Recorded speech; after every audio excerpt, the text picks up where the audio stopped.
Gold, trusted gold buyers. మీరు తాకట్టు పెట్టిన బంగారాన్ని విడిపించి ఈ రోజు ఉన్న మార్కెట్ ధరకు కొనబడను. నమస్కారం గురువు గారు. శ్రీరామరాజు ఎలా ఉన్నారు? బాగుంది. ఎస్. అయితే ఈ గురు పూర్ణిమ రోజు చాలా మంది షిరిడి సాయిబాబాను కొలుస్తూ ఉంటారు. మన గురువుల్ని కొలవాలి అంటుంటారు. చాలా మంది హ్యాపీ టీచర్స్ డే అని చెప్తూ ఉంటారు గురువులకి. అసలు ఎవరిని పూజించాలి, అసలు ఏం చేయాలి, అసలు ఏంటి గురు పూర్ణిమ? మారుతున్న కాలమాన పరిస్థితులలో వ్యవస్థ మార్గభ్రంశము అయినది అని మనం నిస్సందేహంగా చెప్పవచ్చు. అసలు గురు పూర్ణిమ అనే దానికి ప్రమాణం ఎక్కడ ఉన్నది, ప్రమాణం ఎక్కడ ఉంది, అసలు ఆ రోజున మనం చేయాల్సిన పని ఏమిటి, ఈ రెండు మనం నిశితంగా పరిశీలిస్తే గురు పూర్ణిమ ఏదో ఒక వ్యక్తి గురించో ఒక గురువు గురించో వచ్చినటువంటి ఒక పర్వదినం కాదు. నిజానికి గురు పూర్ణిమ నాడు మనకి ఆది గురువు అయినటువంటి మరి ఆదిశంకర భగవత్పాదులు అని కొలవచ్చు కదా. ఇవన్నీ ఈ కాలంలో ఈ షిరిడి సాయిబాబాని కొలవడం అని, లేకపోతే గురువుల్ని పిలిచి పూజించడం అని, ఈ ప్రాతిపదిక అసలు మనకి గురు పూర్ణిమ నాడు లేదు. అసలు ఏం చేయాలి ఆ రోజు? మరి గురు పూర్ణిమ యొక్క ప్రాశస్త్యం ఏమిటి అంటే, అసలు మనకి గురువు ఎవరు? శివుడు అనుకుంటారు అందరూ. ఆది గురువు. కలియుగానికి గురువు ఎవరు అంటే వ్యాసం వసిష్ఠనప్తారం శక్తే పౌత్రమకల్మషం పరాశరాత్మజం వందే సుఖతాతం తపోనిధిం వ్యాసాయ విష్ణురూపాయ వ్యాసరూపాయ విష్ణవే నమో వై బ్రహ్మనిధయే వాసిష్ఠాయ నమో నమః. కలియుగానికి కావలసినటువంటి జీవన విధానాన్ని, జీవన సరళిని, పూజా విధానాన్ని, పురాణ వాంగ్మయాన్ని, వేద వాంగ్మయాన్ని మనకు అందించి ఈనాడు మనం వ్యవస్థీకృతమైనటువంటి జీవన విధానంలో ఉండడానికి దోహదపడినటువంటి మహనీయుడు వ్యాసుల వారిని కొలుచుకోవలసినటువంటి పర్వదినము గురు పూర్ణిమ. దాని అసలు పేరు వ్యాస పూర్ణిమ. ఓకే. సో వ్యాసుడిని కొలవాలి. ఆ రోజున మనం కొలుచుకోవలసినటువంటిది వ్యాసుడిని మాత్రమే. ఇక గుళ్ళల్లో విగ్రహాలకి పాలు నీళ్లు పోసేసి అభిషేకాలు చేస్తానంటే అది భక్తిగా చేస్తే మనం కాదనలేమేమో, కానీ అదే విధానము అంటే మాత్రం అది కాదు, అది తప్పు. సో వ్యాస మహర్షిని మనం కొలవాలి. ఆ రోజున మనం కొలుచుకోవలసినటువంటిది వ్యాసుడిని. సో చిన్నపిల్లలు ఎక్కువగా కొలిస్తే మంచిదా? చదువు వ్యాసుడిని ఎవరు కొలవాలి అంటే సనాతన ధర్మంలో బతికే ప్రతి వ్యక్తి ఆ రోజున వ్యాసుడిని తలుచుకోవాలి. ఎందుకు తలుచుకోవాలి? ఒక చిన్న ఉదాహరణ చెప్తాను. సనాతన ధర్మము ఒక జీవన విధానము అని మనం అంటాం. ఆ జీవన విధానము అనడానికి మనం ఎన్నో ఉదాహరణలు చెప్తాము, లేకపోతే పోలికలు చెప్తాము. అసలు సనాతన ధర్మం యొక్క గొప్పతనము మీరు ఒక్కసారి పురాణ వాంగ్మయాన్ని జాగ్రత్తగా పరిశీలిస్తే, ఒక్కొక్క పురాణాన్ని తీసుకుందాం. ఓ అగ్ని పురాణం, ఒక గరుడ పురాణం, ఒక వాయు పురాణం, స్కాంద పురాణం, ఇవన్నీ. ఈ రోజు మీరు సత్యనారాయణ స్వామి వారి వ్రతం చేసుకుంటున్నారు. ఏమండి? ఆ సత్యనారాయణ స్వామి వారి యొక్క వ్రతము, ఆ విధానము ఎక్కడ రాయబడింది? స్కాంద పురాణంలో రేవాఖండంలో సత్యనారాయణ స్వామి వారి వ్రతం ఎలా చేయాలో రాశారు. అర్థమైందా? స్కాంద పురాణాన్ని కనుక తీసుకుంటే అంతర్గతంగా అన్ని వ్రతాలు, వివిధములైనటువంటి వ్రతాలు, ప్రాంతీయ వ్రతాలు అన్ని చక్కగా ఉటంకించటం జరిగింది. అంటే మీకు ఈరోజు నేను వచ్చి ఫలానా ఆలయంలో ఫలానా విగ్రహానికి నేను వ్యాస పూర్ణిమ నాడు అభిషేకం చేయాలి అని చెప్పాను అనుకోండి, దానికి ప్రమాణం ఏంటి? ప్రమాణం ఏంటి? మీరు నేను చెప్పింది ప్రమాణం కాదు. మనకి మార్గదర్శకత్వము సనాతన ధర్మానికి పురాణము లేదా గృహ్య సూత్రము, ఇలా రెండు ఉంటాయి మనకి. ఆ పురాణం ఏదైతే ఉందో ఆ పురాణము మనకు అందించి, నాన్న కార్తీక మాసంలో ఏకాదశి నాడు నువ్వు వ్రతం చేసుకో, ఇగో ఇది ప్రమాణం. దానికి పురాణ గాథలు కొన్ని మనకు అందించారు. ఇలా ఉండి ఇలా జరిగింది, వాళ్ళకి మీకు మంచి జరుగుతుంది, చేసుకోండి. ఏమండి? ఇదొకటైంది. నేను ఇప్పుడు ఒక గుడి కట్టాలి. ఏమండి? ఒక గుడి కట్టాలి. ఈ గుడిలో ఉన్నటువంటి ఆ విగ్రహము ఎంత ఉండాలి? ఆ విగ్రహం కింద పెట్టేటువంటి యంత్రము దానికి ఎలా రాయాలి? ఆ విగ్రహం ఎంత ఎత్తులో పెట్టాలి? ఎన్ని అంగుళాలు విగ్రహం పెట్టాలి? గుడిని ఎలా కట్టాలి? గుడి ప్రాకారం ఎలా ఉండాలి? ఇదంతా గరుడ పురాణంలో ఉంటుంది. ఒక శిలను నేను తీసుకోవాలి, ఆ శిలను చెక్కాలి. అసలు శిల ఎలా ఉండాలి? గరుడ పురాణం చెప్తోంది. ఈ పురాణం వాంగ్మయాన్ని ఎవరు అందించారు మీకు? వ్యాస మహర్షి. భాగవతంలో ఒక అద్భుతమైన మాట చెప్తాడు. అంటే కలిధర్మాన్ని మనం జయించటానికి, కలియుగంలో జీవించటానికి ఒక అందమైన ఒక చిన్న మాట అంటే సంస్కారము అనేది మన పురాణాలలో అంతర్లీనంగా ఉంది, ఏదో కథ రూపంలో కాదు, సంస్కారం రూపంలో ఉందని చెప్పేటువంటి మహత్తరమైన నీతి సూత్రము. యుక్త వయస్సు వచ్చిన తర్వాత ఒక కొడుకు తల్లి గదిలో ఏకాంతంగా పడుకోరాదు. ఆలోచించండి. యుక్త వయస్సు వచ్చిన తర్వాత ఒక ఆడపిల్ల తండ్రి గదిలో ఏకాంతంగా పడుకోరాదు. ఏమిటండి ఈ సంస్కారం ఏమిటండి? ఇప్పుడు ఈనాటి ఈ కలికాలంలో అంటే అద్భుతమైనటువంటి ఒక సాంప్రదాయాన్ని ఎప్పుడిచ్చాడు? ఒక బిడ్డని, యుక్త వయస్సు వచ్చినటువంటి బిడ్డని తండ్రి ఆచ్ఛాదనారహితంగా చూడకూడదు. అంటే ఆచ్ఛాదన అంటే చెవి పోగులు, తర్వాత మెళ్ళో హారం లేకుండా చూడకూడదు. ఎందుకు ఇచ్చారు ఇవన్నీ? ఏమిటి అసలు దాని వెనకాల ఆంతర్యం ఏమిటి? ఎప్పుడూ కూడా ఆడపిల్లలు సౌభాగ్యవతిగా కళకళలాడుతూ ఉండాలి. అంటే అందరూ ఇంట్లో వాళ్ళే కానీ సాంప్రదాయబద్ధమైనటువంటి జీవితంలో, జీవన విధానంలో ఎవరి రెస్ట్రిక్షన్స్ వాళ్ళకి పెట్టడం జరిగింది. ఇది ఏమిటి శాస్త్రం ఏంటి? ఇప్పుడు నిగ్రహం లేకనే కదా ఇటువంటి తప్పులు ఎన్ని ఘోరాలు జరుగుతున్నాయి. ఈ ఘోరాలకి ఉనికి ఎక్కడిచ్చాడు మనకైనా? పురాణంలో ఇచ్చాడు. నన్న ఇలా బ్రతకండి, ఇవి జరగవు అని ఇచ్చాడు. అమానుషమైనటువంటి సంఘటనలు ఎన్ని చూస్తున్నాం? వీటికి ప్రమాణం ఎక్కడిచ్చాడు? పురాణంలో ఇచ్చాడు. ఏం చేస్తే ఇవి జరగవు అని ఇచ్చాడు. అంటే అది కదా సాంప్రదాయము, అది కదా నాగరికత. ఇది ఈ నాగరికతని, ఈ సంస్కారాన్ని, ఈ జీవన విధానాన్ని మనకు అందించినటువంటి వ్యాసుల వారే ప్రథమ పూజ్యులు మనకి. గురు పూర్ణిమ నోడు నేను సనాతన ధర్మవాదిని అని, నేను హిందూ అనే పదం నేను వాడను, కాసేపు పక్కన పెడదాం. హిందూ అనుకునే ప్రతి వ్యక్తి సనాతన ధర్మం వాడే.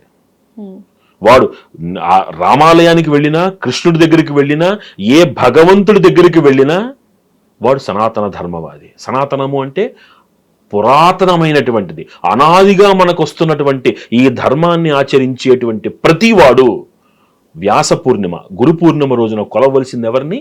వ్యాసుల వారిని.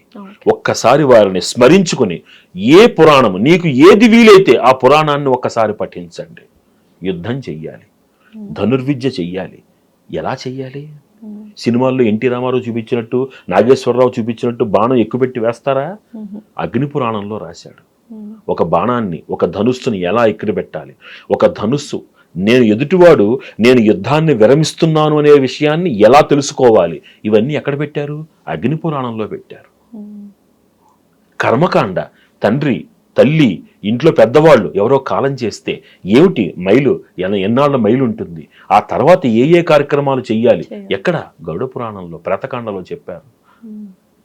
ఇవంతా అంటే ఆచార వ్యవహారాలన్నింటినీ కూడా కూలంకషం చేసి ఈనాడు మనకు ఒక ప్రమాణపూర్వకమైనటువంటి జీవన శైలిని అందించినటువంటి ఆ మహనీయుడు కదా మొట్టమొదటిగా మనం పూజించవలసింది. అంతేనా కదా? ఆయన గురించి తెలుసుకోవాలి. నిన్న కాక మొన్న ఎవడో బయటకు వచ్చి ఒక పెద్ద బిల్డింగ్ కట్టి ఓ పెద్ద శాలువా వేసుకుని, లేకపోతే కండువా వేసుకుని, చేతికి ఒక బంగారు కంకణం పెట్టుకుని 10 మంది చేత అవార్డులు ఇప్పించుకుని, మైకులు పట్టుకుని, నోటికి ఏదొస్తే అది వాగి, నోటి ఏదొస్తే అది మాట్లాడి అదే ప్రమాణం అని భావించేటువంటి వాడు సనాతన ధర్మవాది కానే కాదు. సనాతన ధర్మవాది ఎవరు అంటే మనకి సప్రమాణకమైనటువంటి పురాణాన్ని అందించి తద్వారా మనకు ఒక జీవన శైలిని అందించినటువంటి వ్యాసుల వారి ప్రమాణపూర్వకమైనటువంటి జీవన విధానాన్ని అంగీకరించి ఆచరించిన వాడే సనాతన ధర్మవాది. ఆ రోజున మనం చేయవలసింది, మీరు మొట్టమొదటగా వ్యాసుల వారిని పూజించండి.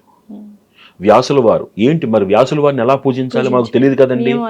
చక్కగా వ్యాసుల వారికి సంబంధించినటువంటి అష్టోత్తరం గాని, వ్యాసుల వారు ఆయనకు ఉన్న పేరు ఏమిటి? కృష్ణద్వైపాయనుడు అని పేరు ఆయనకి. కృష్ణద్వైపాయనుడు అంటే పరాశర మహర్షికి, సత్యవతీదేవికి యోగ మార్గంలో అయోనిజుడిగా ఉద్భవించాడు ఆయన ఒక నల్లటి ద్వీపములో. కృష్ణ అంటే నలుపు అని అర్థం.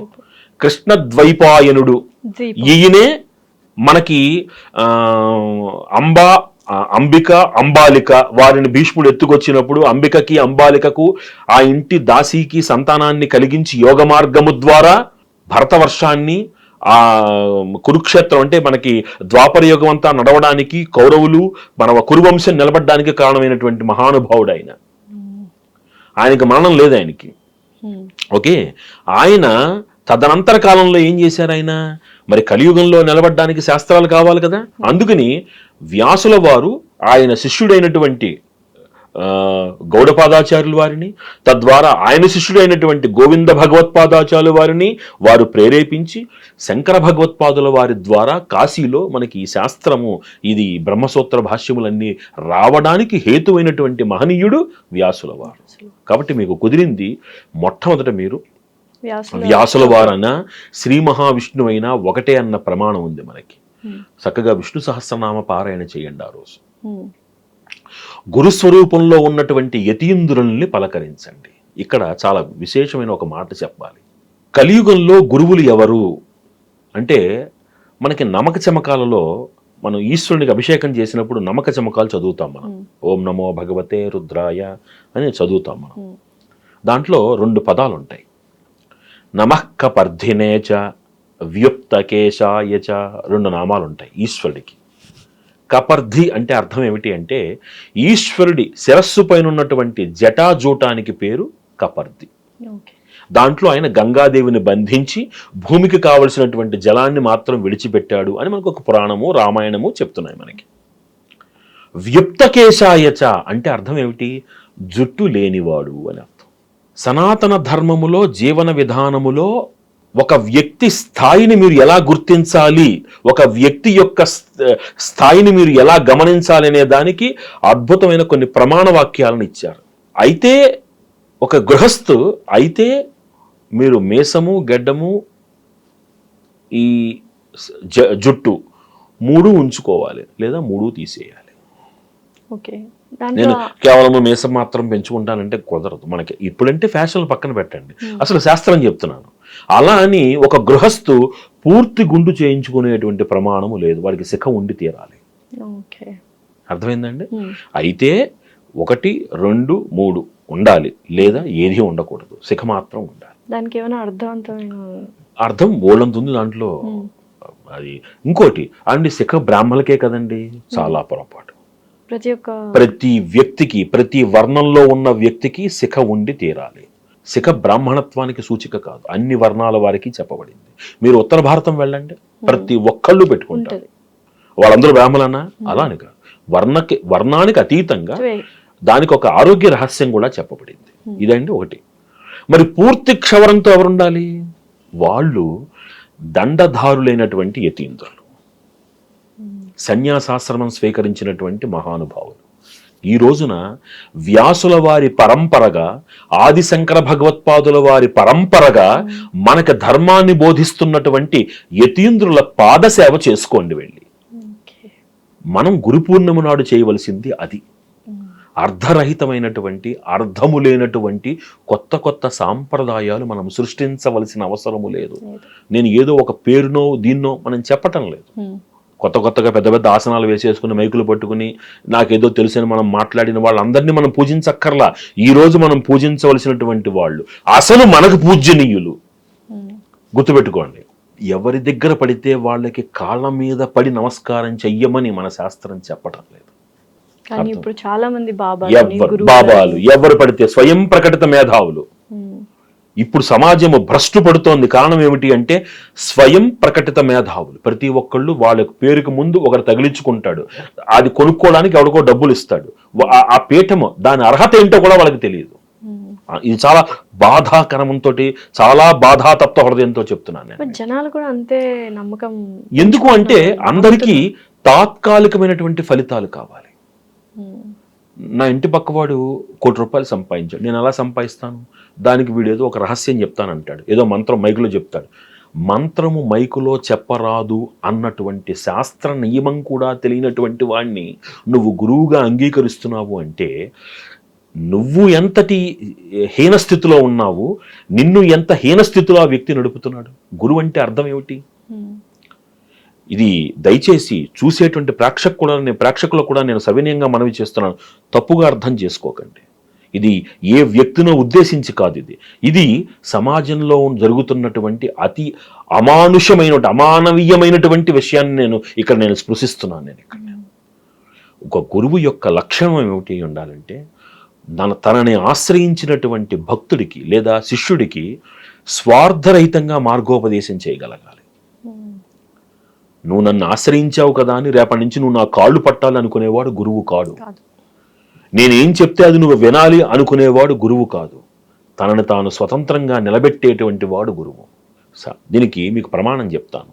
కొన్ని శాస్త్ర ప్రమాణ గ్రంథాలు, మనకి తంత్ర గ్రంథాలు ఉన్నాయి. దాంట్లో కుర్తాళం స్వామి వారు ఒక అద్భుతమైనటువంటి మాట ఒకసారి చెప్పారు. నాకు 100 మంది శిష్యులు ఉన్నారు అని చెప్పుకుని డంబాలు కొట్టుకునేటువంటి వాడు నిజమైన గురువు కాబోడు. ఎందుకు కాబోడుట అంటేట వాడి జీవితాంతం ఆ శిష్యుని ఉద్ధరించుకుంటూ వెళ్ళాడు వాడు. అంతే కదా. వీడు ఒక శిష్యుడు ఒక గురువుని ఆశ్రయించాడు, ఆ శిష్యుని ఉద్ధరిస్తూనే ఉండాలి వాడు. నిజమైన గురువు ఎవడు అంటే వాడికి సరైన మార్గదర్శనం చేసి పంపించేసి తాను నిశ్చలంగా తన ధ్యానంలో ఉండేటువంటి వాడు గురువు. ఈ లంపటాలేవి వద్దు అనుకునేటువంటి వాడు గురువు. ఇవి ప్రదర్శన చేసి ఆభరణాలతోటి వాటితోటి అంత పెద్ద పెద్ద సింహాసనంలో కూర్చుని మైకులు పట్టుకుని మాట్లాడే ప్రతి ప్రబుద్ధుడు గురువు కాబోడు. గురువు అనేటువంటిది అద్భుతమైన తత్వం. గురుగీత వేదవ్యాసుడు రాసినటువంటి గురుగీతలో చెప్తాడు, గుహు తత్ అంధకార నిరోధ. తన శిష్యుడిలో ఉన్నటువంటి అంధకారాన్ని నిరోధించి వెలుగువైపు మార్గం చూపించగలిగినటువంటి వాడు గురుడు. వాడే అంధకారంలో ఉండేటువంటి వాడు గురుణ్ణి ఇంకా శిష్యుడిని వెలుగులోకి ఏం తీసుకొస్తాడు? అర్థమైందా? మనకి సప్రమాణపూర్వకమైనటువంటి గురుస్వరూపాలు రెండే. ఒకటి వేదవ్యాసుల వారు, 2 ఆదిశంకర భగవత్పాదుల వారు.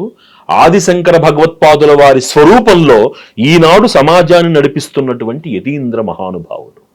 ఒక కంచికామకోటి పీఠాధిపతి, ఒక శృంగేరి పీఠాధిపతి, ఒక పుష్పగిరి పీఠాధిపతి, ఒక ద్వారకా పీఠాధిపతి. ఇలాంటి మహనీయుల్ని ఆశ్రయించండి, ఇలాంటి మహనీయుల్ని సేవించండి, వారి ద్వారా జ్ఞాన సముపార్జన సంపాదించండి. తద్వారా మిమ్మల్ని మీరు ఉత్తమ మార్గంలో నడిపించుకోండి. ఇది మనం చేయవలసినది. మనం వేదము మహానారాయణ ఉపనిషత్తు అనేటువంటి ఒక అద్భుత ఉపనిషత్తులో 11 గాయత్రీ స్వరూపాలను మనకు అందించింది. ఒక తత్పురుషాయ విద్మహే మహాదేవాయ ధీమహి అని ఇలాంటివి ఒక 11 దేవతా గాయత్రీ స్వరూపాలను మనకు అందించింది. అవి చాలు మనకి, అవి చాలు. కొత్త అక్కర్లా, కొత్త చాలీసాలు అక్కర్లా. అర్థమైందా మీకు నేను చెప్పింది? కాబట్టి ఎప్పుడైతే కోరికతోటి మీరు భగవంతుడిని కొత్త దేవతల్ని ఆవిష్కరిస్తున్నారో అక్కడే భక్తి అనే దానికి నిర్వచనము వ్యర్థమైపోయింది, డైల్యూట్ అయిపోయింది. ఈరోజు నీ భగవంతుడు వచ్చాడు, ఒక స్వరూపాన్ని తీసుకొచ్చారు, మీరు ఎవరినో తీసుకొచ్చారు, వాడికి పూజిస్తున్నారు, కోరికలు తీరాయి, బాగుంది. కోరిక తీరకపోతే రేపటి నుంచి అతను ఫేడ్ అవుట్ అయిపోతుంది. ఆ స్వరూపం కొత్త స్వరూపం లైట్లోకి వచ్చి ఎన్నాళ్ళు వెతుకుతారు మీరు? మనకున్న దేవతా విగ్రహాలు, దేవతా స్వరూపాలు చాలు. రాముడు దేవుడు అయ్యాడు అంటే మహిమలతో అవ్వలేదు, తన స్వంతమైనటువంటి కష్టంతో, తన యొక్క పర్సనల్ రిలేషన్స్ తోటి, పబ్లిక్ రిలేషన్స్ తోటి అందరినీ కలుపుకుంటూ, ప్రకృతిని అనుసంధానం చేసుకుంటూ, ఆయన దాంట్లో వానరులు ఉన్నారు, జీవులు ఉన్నారు, మిత్రులు, పక్షులు ఉన్నాయి, జటాయువులు అంటే పక్షులు ఉన్నాయి, సముద్రులు లాంటి నేచర్ ఉంది, వాటర్ ఉంది. పంచభూతాలని తన వశం చేసుకుని తన యొక్క ధార్మిక శక్తితోటి రావణుడు అనేటువంటి మహత్తర రాక్షసుణ్ణి జయించి తన భార్య అయినటువంటి సీతను తెచ్చుకున్నాడు. అలాంటి రాముడి యొక్క తత్వాన్ని అర్థం చేసుకోలేని 20 ఏళ్ల పాటు గడ్డం పెంచినంత మాత్రాన సాధువులు అవ్వలేము అని నిరూపించుకునే ప్రబుద్ధులు సమాజంలో తిరుగుతున్నారు. రాముడి తత్వము నువ్వు అర్థం చేసుకునే అంత he's not a small personality to define with. So ఇది ఒక కనువింపు చాలా మంది. ఎందుకంటే రామో విగ్రహవాన్ ధర్మ అన్నారు.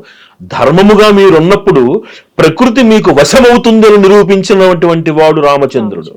నీరు, అగ్ని, ప్రతిదీ ఆయనకి తోడై ఉంది. ఆయనకి పక్షులు, అవునా, వానరులు, ఏమిటి, ప్రతి వస్తువు, ప్రతి చైతన్యము ఆయన వెనకాల నడిచింది, ఆయన సమర్థుడని నిరూపించింది. లేకపోతే నీళ్లల్లో రాయి వేస్తే తేలడము అనేది మీరు మహిమగా చూస్తారా? మీ ధర్మశక్తికి ప్రకృతి ఇచ్చినటువంటి తోడ్పాటుగా చూస్తారా? మీలో ఉంది.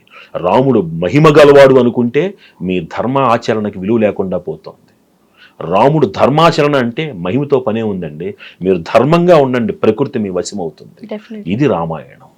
మేనిఫెస్ట్ చేసుకున్నారు. ఎగ్జాక్ట్లీ. డెఫినెట్లీ. ఇది అర్థం కాని ప్రతి వాడు కూడా రాముడి గురించి మాట్లాడితే ఆ రాముడు ఆయన ఎప్పుడు కూడా ఎవరికి రిటార్డ్ అవ్వలేదు. He never retarded to anybody. సమయం కోసం వేచి చూశాడు. సమయం పరీక్షిస్తుంది, సమయం జవాబిస్తుంది, అయిపోయింది. అలాంటి మహత్తరమైనటువంటి దైవ స్వరూపాలు మనకి చాలు. కొత్త కొత్త దైవ స్వరూపాలని ఆవిష్కరించకండి. సో మానవ రూపంలో ఉన్నా కూడా మనకు మేనిఫెస్టేషన్ అనేది ఉంటే ఇంతటి అద్భుతాలు చేయగలము. ఎగ్జాంపుల్ చూపించారు రమణ మహర్షి. ఆయన ఏం పని చేశారు? ఆయన చేతికి రాచపుండు వేసింది. ఆయన ఆపరేషన్ చెయ్యాలి. ఆయన ఏమన్నారు? నాకు మత్తు ఇంజక్షన్ ఇవ్వండి అని డాక్టర్లు చెప్పారు. నాకు మత్తు వద్దన్నారు. ఆయన మత్తు ఇవ్వకుండానే అందరితోనూ మాట్లాడుతున్నారు. ఇక్కడ సర్జరీ అయిపోయింది. మరి మీకు నొప్పి కలగలేదా అండి? దాని పని చేసుకుంటోంది, నాకేం పని అన్నారు ఆయన. వారు మహానుభావులు. ధర్మాన్ని ఆచరించండి, ప్రకృతి మీ వశమవుతుంది. మీరు మహిమల కోసం కొత్త కొత్త దేవుళ్ళని సృష్టించకండి, అవసరం లేదు వాళ్ళు మనకి. ఇప్పుడు ఏమైనా అంటే దీనికి ఒక స్పర్ధ తీసుకొస్తారు. ఏమిటంటే అతను ముస్లిము, ఇతను క్రిస్టియన్, ఇతను ఎందుకు అన్ని మాటలు ఎందుకు మనకి? నాకు రాముడు దేవుడు ఎందుకు అయ్యాడు? దానికి ఒక కారణం ఉంది. కృష్ణుడు దేవుడు ఎందుకు అయ్యాడు? అందుకో కారణం ఉంది. అవి చాలదా నాకు? అంతే. ఇప్పుడు రాముడు క్షత్రియుడు, కృష్ణుడు యాదవుడు అలా కొలవట్లేదే. వాళ్ళు కృష్ణుడు నాకు జగద్గురువు, రాముడు నాకు మార్గదర్శకుడు. రామో విగ్రహవాన్ ధర్మ అన్నారు. ధర్మాన్ని ఆచరించమని రాముడు చెప్పాడు. ధర్మాన్ని అతీతంగా ఎప్పుడూ వెళ్ళలేదని నిరూపించాడు. అది నాకు చాలా ఆయన దగ్గర నుంచి. ఆయన క్షత్రుడు అయితే ఏంటి, బ్రాహ్మణుడు అయితే ఏంటి. అలాగే కృష్ణుడు ఆయన జగద్గురువు అయి నాకు గీతాచార్యుడిగా భగవద్గీతను ఉపదేశించాడు. అది చాలు నాకు. కొత్త కొత్త దైవ స్వరూపాలు అవసరము లేదు. నమ్మకండి, అది అవసరం లేదు. ఇప్పుడు మీరు నమ్ముతూ కూర్చుంటే ఇప్పుడు ఈ ఫోన్ కూడా రేపు పొద్దున మిమ్మల్ని భయపెట్టేస్తుంది. ఇప్పుడు ఆల్రెడీ చేస్తుంది. లేకపోతే రేపు పొద్దున ఇంకో మెసేజ్ అవుతుంది, ఈ మెసేజ్ మీరు 10 మందిని ఫార్వర్డ్ చేస్తే మీకు మంచి జరుగుతుంది, లేకపోతే అనగానే రేపటి నుంచి మీ పని ఫార్వర్డ్ లోనే అయిపోతుంది. అంతే. క్వాలిటీ ఆఫ్ వర్క్ ఎక్కడ? Exactly. So let us not invent, let us not invite new godly pictures. అవసరం లేదు మనకి. మనకి శాస్త్రం ఇచ్చినటువంటి అమ్మవారు, శాస్త్రం చెప్పినటువంటి అయ్యవారు చాలు మనకి. తిరుమలలో కొలువు ఉన్నటువంటి వెంకటేశ్వర స్వామి వారి కన్నా గొప్ప మహనీయుడైన దైవం ఇంకేం కావాలండి మనకి? కొన్ని లక్షల మందికి రోజుకి మనసుకి ఆనందాన్ని ఇస్తున్నారు ఆయన. అంతకన్నా ఒక 2 సెకండ్లు చూస్తేనే చాలు అనంతమైనటువంటి ఆనందాన్ని ఇస్తున్నారు. ఎంతమంది ఏడుస్తారు, కన్నీళ్ళు అలా కారిపోతుంది. చూస్తుంది. ఆ గోవింద అనే శబ్దం చాలదా? అచ్యుత, అనంత, గోవింద చాలదా? అలా వ్యాస పూర్ణిమ, గురు పూర్ణిమ నాడు కొత్త కొత్త దైవాలను ఆవిష్కరించకండి. మీ అందరికీ సవినీయంగా వినవి చేస్తున్నాను. లీటర్ల కొద్దీ పాలు విగ్రహాల మీద పోసేసి అదేదో మనం ఘనకార్యం చేసాం అనుకోకండి. ఆ రోజున మీరు రామాయణ పారాయణం చెయ్యండి, సుందరకాండ పారాయణం చెయ్యండి, లేదా భాగవత పారాయణం చెయ్యండి. వ్యాసుల వారిని స్మరించుకోండి. మీకు అవేమీ చేతకావా? ఏమీ కంగారు పడకండి. చక్కగా యతీంద్రుల దర్శనం చేసుకోండి, వారికి భిక్షావందనం చేసుకోండి, నమస్కారం చేసుకోండి, చాలు. ఇది మనం సప్రమాణకంగా వ్యాస పూర్ణిమని, గురు పూర్ణిమని కొలుచుకోవాల్సినటువంటి విధానం. శ్రీరామరక్ష.